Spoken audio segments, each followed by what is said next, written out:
My name is Alex, and I have just turned 30. I suppose if you saw me on the street, you would not think much. Another person in a city full of commuters with briefcases and tired eyes. But inside, I carried something heavy, a mix of pride and shame that had built up over decades. Pride because I had managed after years of saving and skipping little luxuries to pay off a condominium that cost $500,000. Shame because every step of the way my own family had made me feel like that achievement meant nothing at all. That night, the family gathered for my younger cousin's graduation dinner. The restaurant was one of those modern spots downtown where the lights hang low, the wine list is longer than the menu, and the servers recite dishes as if they were poetry. Everyone was in high spirits, the champagne flowed, cameras flashed, and my cousin was glowing in a new tailored suit. It should have been a simple night of celebration, but in my family nothing ever stayed simple. We sat around a long table. My uncle raised his glass first, congratulating his son for graduating top of his class. Everyone clapped and laughed. Then came my mother's turn. She stood her hand trembling only slightly and said, "Tonight we celebrate success, real success." She paused, her eyes sweeping across the table until they landed on me. Unlike some people here who never quite managed to amount to anything. Laughter broke out sharp and awkward, but it spread like wildfire. Even my sister covered her mouth, as if the insult were a joke too delicious to resist. My chest tightened. I had heard their words before, whispered in kitchens or muttered in cars, but never so openly, never in front of the entire extended family.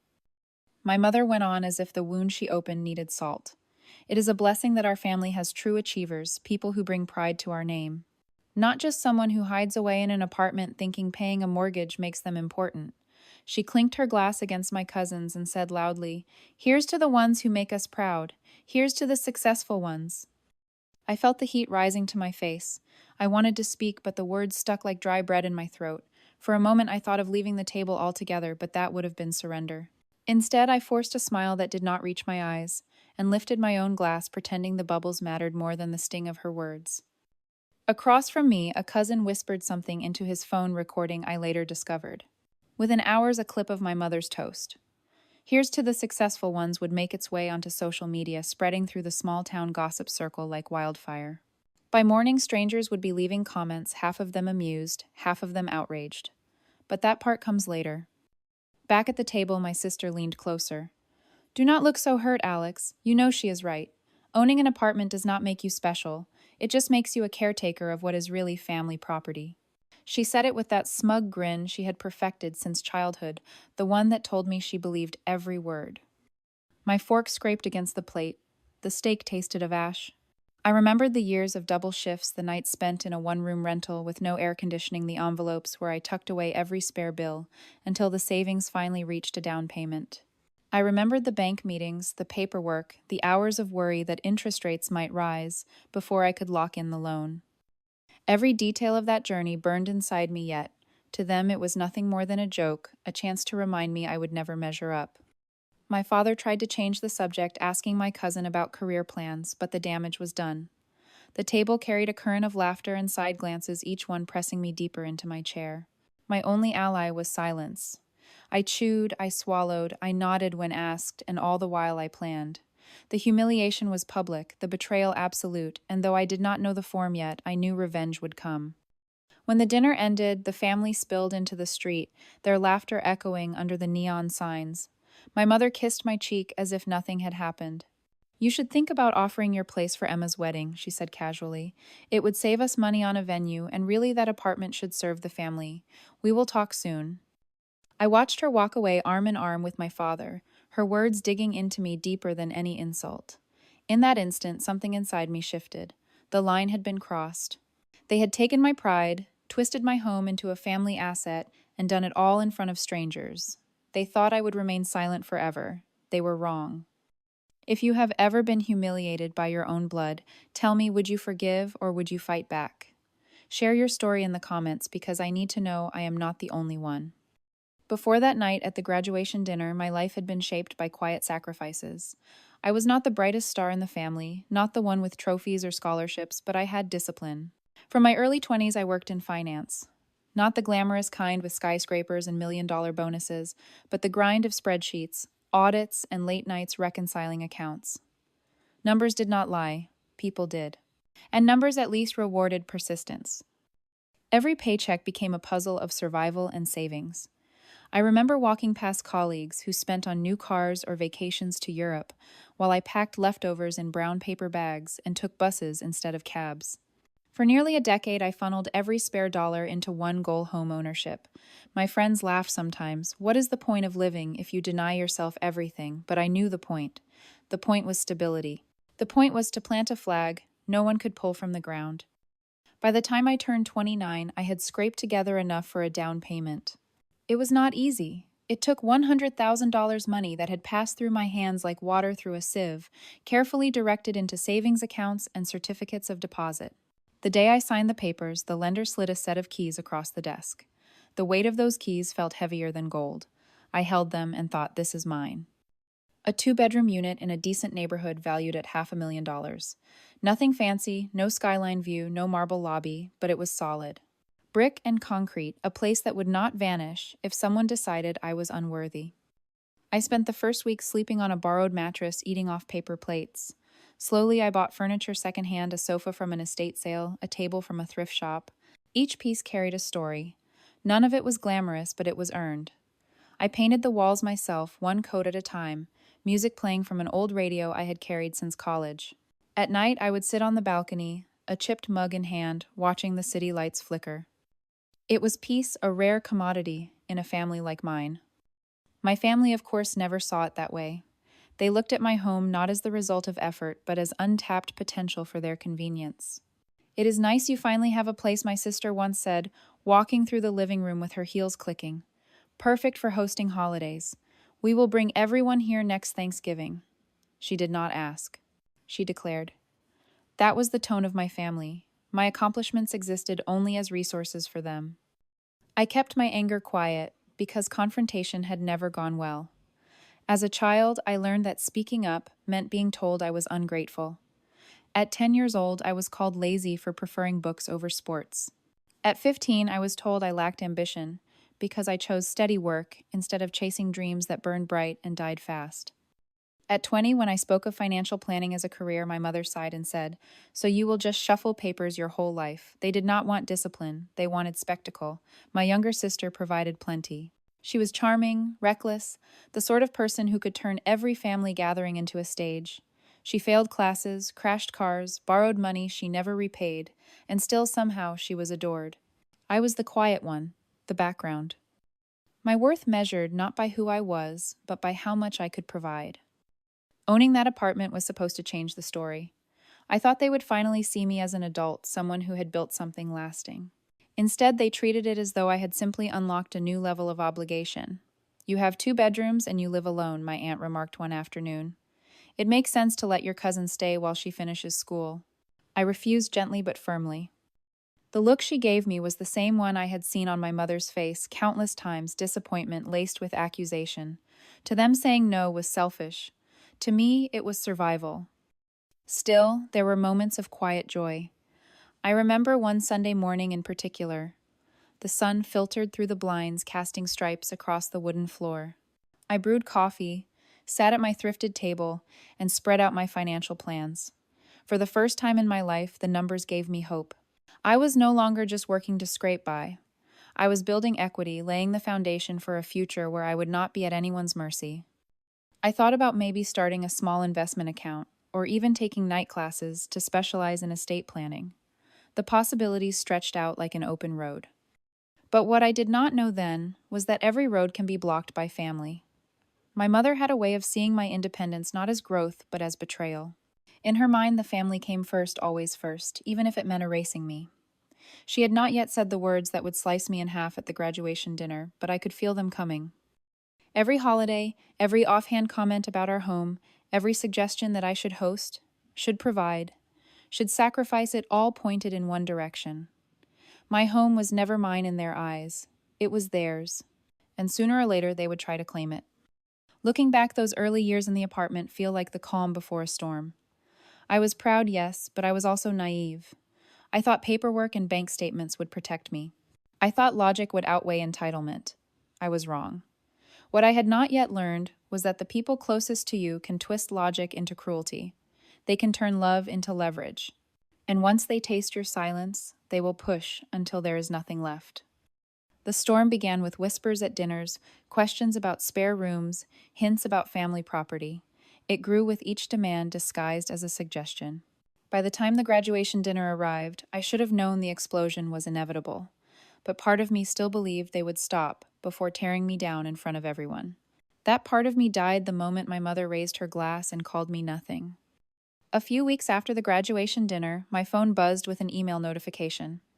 I was on my lunch break at the office, sipping lukewarm coffee when I opened it. The subject line was plain wedding plans. The sender was my sister. I nearly deleted it without reading. But curiosity made me click. Inside the words felt like a trap set in polite language. Alex, we've been thinking. It would make perfect sense to host my wedding at your apartment. It's central, it's intimate, and it saves everyone thousands of dollars. Mom says it would bring the family closer, and honestly, don't you think it's time you did something meaningful for us? We'll need you to clear out the living room for decorations. Also, you might want to consider refinancing to free up some funds. Weddings are expensive. We'll talk more this weekend. I sat staring at the screen, my hands trembling. They were not asking, they were telling. Refinancing my mortgage for a wedding that was not mine. My coffee turned bitter in my throat. That weekend, at a family dinner, the plan was presented as if it were already decided. My mother tapped her wine glass with a spoon to quiet the room. We have wonderful news, she announced. Emma and Daniel will be married in the fall, and Alex's apartment will host the celebration. I nearly choked. Excuse me. It's the perfect place, my sister chimed in, her engagement ring flashing under the chandelier. You have the space, and it's family property anyway. Everyone agrees. Right, Mom? My mother nodded firmly. It's settled. We'll start planning decorations next month. You'll need to move some furniture. And about the finances, we know. Weddings are costly, so we expect you to contribute. You're the one with steady savings. Steady savings. Those words were supposed to be my private pride, the fruit of years of restraint, but in their mouths it became justification for theft. I opened my mouth to object, but my uncle cut me off with a laugh. Don't be stingy, Alex. Family is family. You can't take money with you when you're gone. The room laughed along. I swallowed my anger. For a moment I wondered if I was overreacting, but then came the second email. This one I was not supposed to see. It was forwarded to me by mistake, sent from my mother to my sister. The subject line read, Leverage. If Alex resists, remind them how much we've done over the years. Make them feel guilty. If they refuse to help with costs, we can always threaten to cancel their invitation. After all, it's embarrassing to be excluded from your own sister's wedding. Keep pushing. Alex will cave. My stomach turned cold. They were not only using me, they were strategizing my humiliation. I read the email 3 times as if repetition could make it less cruel. It didn't. That night I lay awake in my apartment staring at the ceiling fan spinning slowly above. My mind replayed the words, family property, leverage, Alex will cave. The place I had built with sweat and silence was now a pawn in their game. But what they didn't know was that their email had done more than insult me. It had given me proof of intent, proof of betrayal, proof that this wasn't just a misunderstanding, it was a calculated move. I started saving every message, every note, every scrap of evidence. If they wanted to play this as a game of power, I would meet them with paper and patience. The following week, my sister visited the apartment without warning. She walked through the door as though it already belonged to her, trailed by a friend holding a measuring tape. We're thinking of placing the arch here, she said, pointing to the window overlooking the street. And we'll need to remove that couch. It's too old for photos. Don't worry, we'll rent nicer furniture for the big day. I felt my jaw tighten. This is my home, not a rental hall. She laughed a high sound that grated like glass.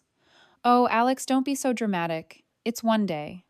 Besides, people will finally see your place looking beautiful. It's a win for everyone. Her friend snapped pictures measuring wall space as if I were invisible. That night, I walked into my bedroom, shut the door, and let the anger wash over me. For years, I had bitten my tongue. For years, I had allowed small humiliations to pile up like dust in the corners. But this was no longer small. They were trying to rewrite ownership to erase my sacrifices. I whispered to the empty room, not this time. What they didn't know was that a storm was gathering inside me. A storm built of quiet fury and careful planning. Because when family treats your achievement as their property, when they weaponize guilt and entitlement, there are only two choices: surrender or fight back. And I had already made mine. The wedding day arrived like a storm cloud that had been gathering for months. I had done everything possible to avoid becoming the unwilling host, but family has a way of steamrolling over refusal. In the end, the event was set not in some rented hall, but right here in my own apartment building. They draped fabric over the balcony railings wheeled in rented chairs and filled the living room with white flowers that reeked of artificial sweetness. It felt less like a home and more like a stage set, and I was cast as the silent backdrop. I remember standing in the doorway, my own suit pressed and ready, watching strangers hang garlands where I usually kept my bookshelf. They didn't ask, they didn't thank, they simply took. By late afternoon, guests began arriving in waves, dozens of them family, friends, and acquaintances pouring into the space I had bled for financially. My mother greeted them as though she owned the place, arms wide, voice loud. "Welcome to our family home," she said proudly. "Our family home." I almost laughed. Almost. When the ceremony began, I stood in the back, trying to stay invisible. My sister walked down the makeshift aisle, her gown shimmering. Applause filled the room. I wanted, against my better judgment, to feel happy for her. But then came the speech. It was my mother again, glass-raised voice, sharp enough to slice. "Today we celebrate love," she declared. "And we celebrate family. This home you see around you, it belongs to all of us. Alex is only the caretaker. Without the family, this place would not exist. Remember that." The words slammed into me like a blow. Gasps rippled through the crowd, followed by awkward laughter. A few people clapped. My sister leaned into the microphone with a smirk. "Yes, this apartment isn't just Alex's. It's our family property. And isn't it beautiful to celebrate my wedding right here, in what truly belongs to us all?" Cameras flashed. Phones recorded. Somewhere, someone was already live streaming. I could see the little red dot glowing on a phone across the room. The humiliation was not just in front of family now, it was going public, digitized, permanent. I forced myself to stand still, but my hands trembled. Every sacrifice replayed in my head. The skipped vacations, the second jobs, the nights of hunger, just to add a little more to savings. I had thought those sacrifices would bring pride. Instead, they had been turned into a joke. And then, as if the universe wanted to twist the knife, my sister gestured toward me. "Alex, why don't you say a few words? After all, you're letting us use your space. You should at least be useful for once." The crowd chuckled. Some shifted uncomfortably, but no one defended me. My throat burned, my heart pounded. I wanted to scream, to overturn every table, to throw them all out. Instead, I lifted my glass, whispered, "Congratulations," and sat down again. My silence felt like blood in the water. From there, the insults became casual, almost playful. One cousin joked loudly about me finally making a contribution. Another guest nudged me and asked if I had considered turning the place into a permanent wedding venue might be the only way you make real money. Each word scraped raw against the inside of my skull. But the final humiliation came during the dinner. The main table, beautifully decorated, was reserved for the so-called successful ones. My sister, her new husband, my parents, and a handful of relatives sat there laughing, drinking champagne. When I moved to take a seat, my sister pointed toward the far corner near the trash bins. "Sorry, Alex, this table is for the important people. You can sit over there." Her voice carried through the room, landing with the weight of a hammer. Laughter followed. Some tried to hide it behind their hands, others did not bother. My legs felt heavy, my chest hollow. I walked slowly to the corner table, each step echoing with humiliation. A server placed a plate in front of me, pity in her eyes. I wanted to disappear. But I didn't. I sat there alone, the laughter still ringing in my ears. I looked around at the decorations, the flowers, the rented furniture, all of it staged within the walls I had paid for. They believed they had erased me, reduced me to a punchline. But sitting at that corner table, something hardened inside me. Because what they didn't know was that I had been preparing. Every email saved, every text backed up, every document filed away. And most important of all, an inheritance clause from my grandfather's will, one that gave this apartment solely to me. My lawyer had sent me the document days earlier. I had it printed ready. I didn't reveal it yet. Not that night. That night I let them laugh, let them believe I was broken. Because revenge, I realized, is sweetest when it is public, undeniable, and final. I finished my dinner in silence. I raised my glass one last time, not to them, but to myself, and I whispered, "Soon." I hardly slept the night before the wedding reception continued into its second day. That is the new fashion in my family: stretch celebrations into endless feasts, as though abundance could erase reality. While they danced and toasted, I sat in my room with a folder on the desk. Inside was the single sheet of paper that would end their game. My grandfather's will, signed and notarized, stating clearly that this apartment, every brick and tile, belonged solely to me. No shared property, no family clause, no room for interpretation. When dawn broke, I tucked the document into my jacket pocket. It was time. By the evening, the guests had gathered once again. The music blared, champagne bottles popped, and my sister twirled in her gown like a queen reigning over borrowed territory. My mother basked beside her, repeating to anyone who would listen, "This is our home. We are so proud to host everyone here." Each time she said it, my jaw clenched tighter. Then came the moment. The microphone was passed around for speeches. My uncle droned about family legacy. A cousin told jokes about my stinginess.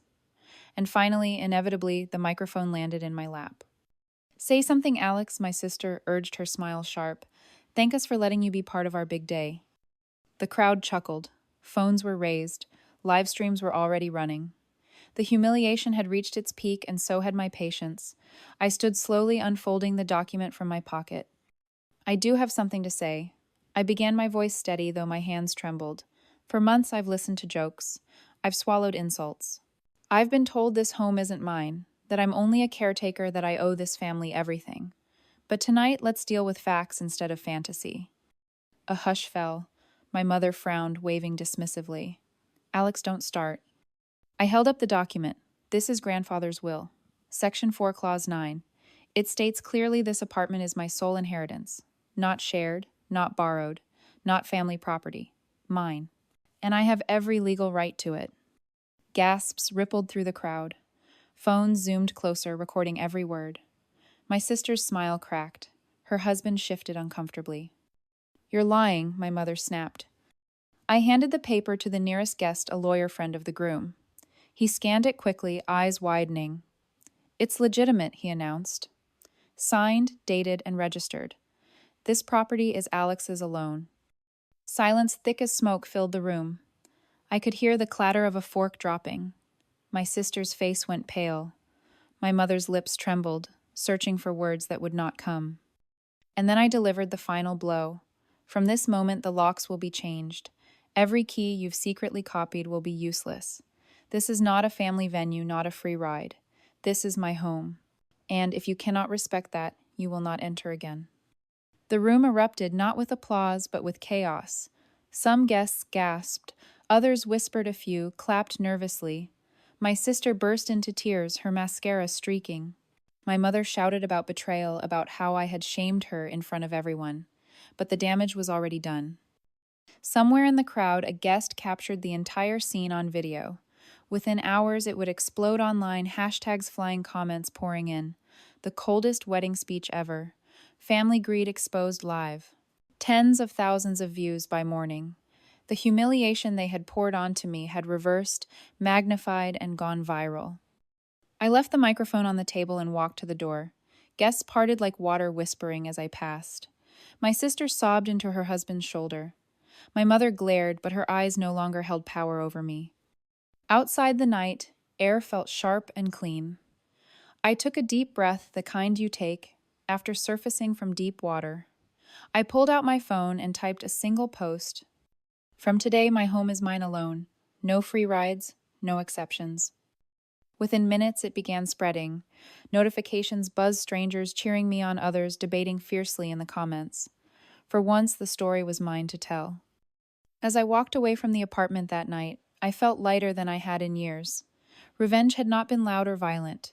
It had been precise, legal, undeniable. They had tried to erase me, but I had carved the truth into stone. And they would never forget it.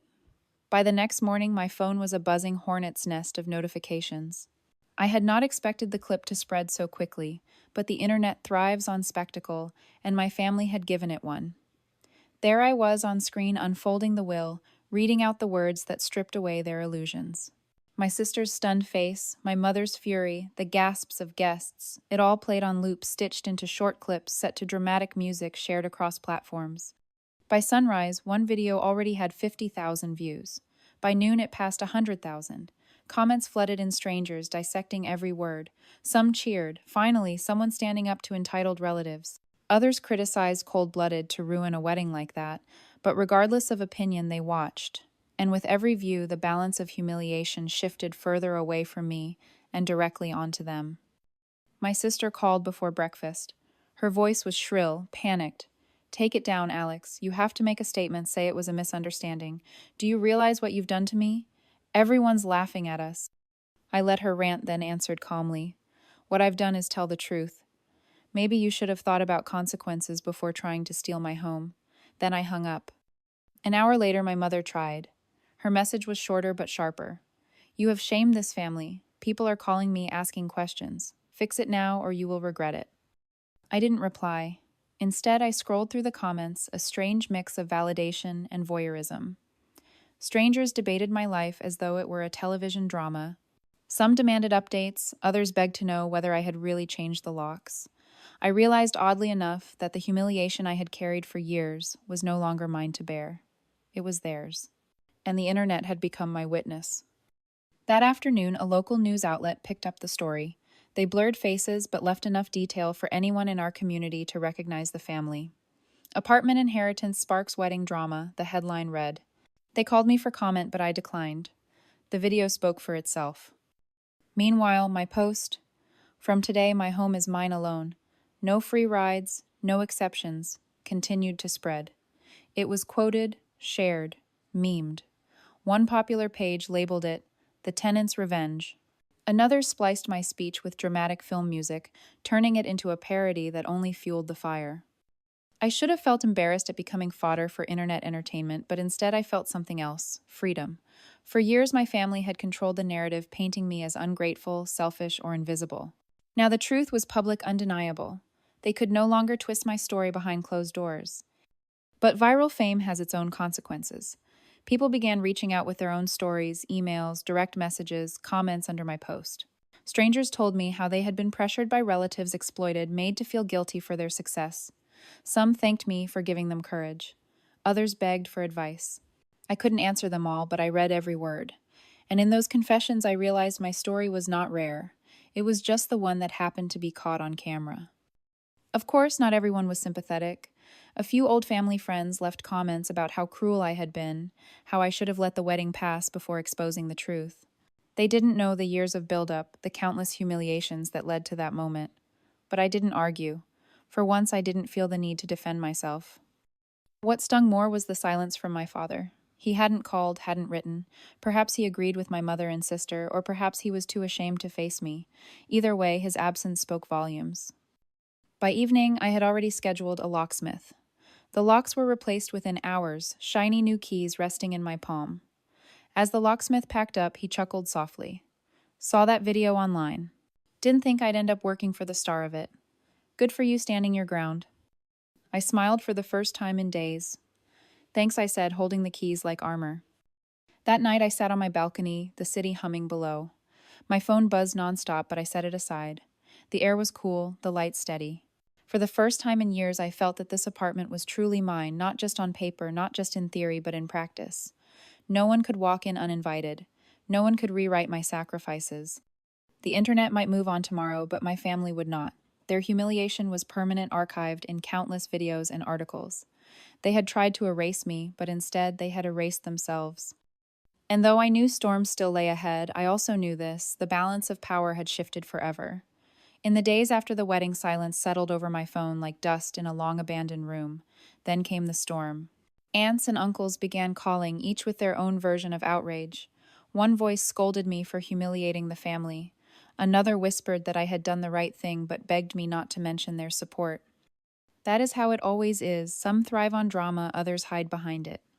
My sister, on the other hand, did not hide. She flooded my voicemail with accusations. "You ruined my wedding, Alex. Do you know what people are saying? They think I'm some gold digger who tried to steal from my own sibling. I can't even post honeymoon pictures without cruel comments. You've destroyed everything." I almost felt pity. Almost. But then I remembered the email used guilt as leverage. Alex will cave. That sympathy turned to stone. My mother's calls were colder. You may think you've won, but you've shamed us all. No decent person airs family business in front of strangers. She paused long enough for the venom to sting. You're no child of mine. I let her words sit on the line until the silence grew unbearable, then hung up. For the first time in my life, I didn't chase her approval. Meanwhile, the legal side came swiftly into play. My lawyer, a steady man named Carter, called to reassure me. The will is ironclad. Alex, your grandfather's language leaves no room for dispute. If your relatives try to challenge it, they'll lose. And given the viral attention, any court will see their attempts as opportunistic. He advised me to keep every record emails, texts, voicemails. Paperwork wins where emotion fails, he said. His words echoed in my mind long after I hung up. The family fallout went beyond phone calls. At Sunday dinner, once a mandatory gathering, my chair sat empty. My father's cousin sent me a photo, everyone eating my place setting, removed conversation hushed. They said you betrayed them, the cousin wrote, but we both know the truth. That photo was strange comfort. It showed me what I had always suspected: they had never left space for me at the table. Not really. They tolerated me when useful, erased me when inconvenient. Now the erasure was complete. And yet in the quiet of my apartment, I felt something I had never known before: relief. The locks were changed. The keys they once copied were useless. I no longer flinched at the sound of a knock. My space was mine, in law and in spirit. But consequences ripple outward. My sister's wedding video, the one where she declared my apartment family property, had become a meme. Teenagers on social media reenacted the moment, mocking her tone. Headlines labeled her the entitled bride. Sponsors pulled out of her workplace charity event, citing reputational risk. My mother, too, faced whispers at church, where members replayed the viral clip on their phones during coffee hour. One evening, my father finally reached out. His voice was tired, worn thin. I don't agree with what your mother and sister did, he admitted quietly. But did you have to make it public? It was already public, Dad, I replied. They made it public the moment they tried to erase me in front of 100 guests. I just answered. He sighed. I wish you'd handled it differently. I wish you had too. That was the last time we spoke. Carter called again a week later.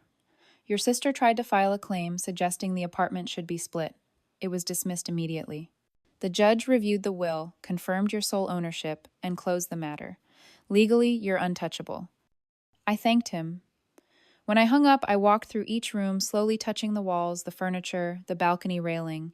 This space, once a burden of sacrifice, was now a fortress of proof. They could no longer touch it. The viral storm still raged outside, but inside quiet ruled. And in that quiet, I learned something essential. Family may abandon you, ridicule you, betray you, but boundaries clear, written, enforced, are stronger than blood. The apartment is quiet again. The flowers from the wedding have long since wilted the echoes of laughter, replaced by the hum of the city outside my window. I walk from room to room, touching the walls, remembering the years I spent fighting for this space. It feels different now, not just four walls and a mortgage, but a line drawn in stone. What has changed? The keys, for one. The old copies they held so proudly are useless now, replaced by locks only I control. The whispers about family property have been silenced by the court's ruling. And the story they tried to twist is no longer theirs to tell. It belongs to me, immortalized online for millions to see. What has stayed the same? The routines that built this home. I still rise early, make coffee, and study the numbers that keep me steady. I still save every receipt, every document, every proof, because paper tells the truth when people lie. And I still live simply because simplicity is the armor that kept me standing when their betrayal tried to knock me down. One rule carried me through: no signature without my hand, no approval without my consent. And one paper did the rest, my grandfather's will, clear as glass, protecting me when love and loyalty failed. I owe thanks to Carter, my lawyer, who did nothing more dramatic than his job, but whose quiet efficiency saved me, to the locksmith who chuckled kindly as he handed me new keys. Even to the strangers online who reminded me that my story was not an isolated wound, but a mirror of thousands more. The moral, as I see it, is simple. Boundaries save time, records cut through noise, and calm, however fragile, always wins over chaos. So, here I am, no longer the family's shadow, no longer the scapegoat. I am simply Alex, owner of a modest apartment survivor of betrayal, and proof that standing firm matters. What about you? What would you have done first? Walk away, confront them quietly, or do exactly what I did and let the truth ring out in public? Tell me below because I want to hear your judgment. Tap subscribe, join the conversation, and come back this weekend for another story that will test your idea of family and fairness. Details have been changed. This is a story, not legal advice. We'll keep it clean.